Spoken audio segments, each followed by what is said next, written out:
please, please, please, real estate investing is the greatest wealth builder that exists. And I can back that up in that whenever somebody either becomes really wealthy, they either have become wealthy by investing in real estate, or once they become wealthy because they started a business, they always invest in real estate to hold on to their wealth. So the nice thing about real estate is that you can leverage it. So if you have great credit and you have a good work ethic and you can find a good deal, you don't have to have really much at all to start out being a real estate investor. So for instance, I have used in the past partnerships with people who had great credit, and we would buy something, fix it up, then flip it into the person who has great credit. We'd pull out all of the money and then we would rent it out, keep those properties for years and years, let them appreciate, and then sell them down the road, and we all make money. So there's just so many ways that you can make money, and to get trapped by the mindset of I can't is something that many people will do. So I love the question, Omar, and the answer is no. You do not have to have a whole bunch of money to become a real estate investor. If you've got great credit, that's great. Even I would say if you have no money and no credit, you don't have to have even good credit to start becoming a real estate investor. There are other things out there, and we've got some long content about that, and you can go to other people. I'll promote, like, go look at Jerry Norton's stuff. He'll show you how you can start becoming a wholesaler with very little money.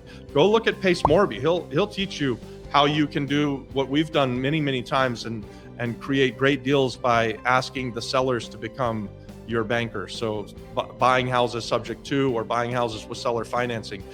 And we've got long content on it as well. So subscribe to the channel and check out our long content. And I love the question, so thank you very much. Do you buy buildings in auctions?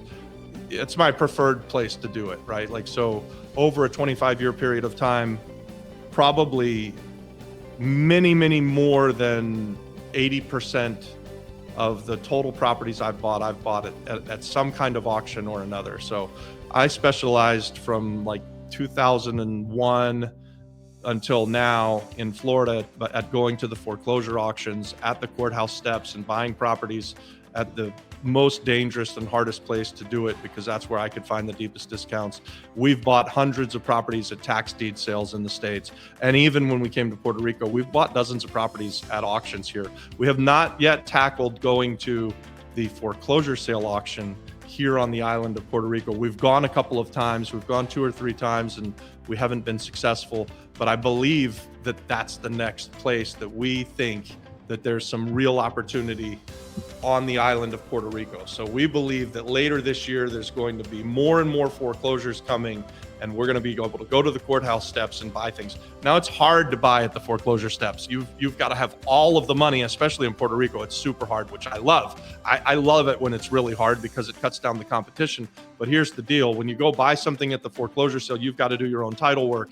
You've got to make sure that you know what you're buying. And it's buyer beware, right? So if you make a mistake, you lose all your money. There's no one to protect you. There's no title insurance. There's no one to go back on, right? And you have to do all of that work. Plus, you need to pay for it on the spot. Like, so once, twice, 3 times sold to a Don, then a Don hands over a check for the total purchase price right there in that instance.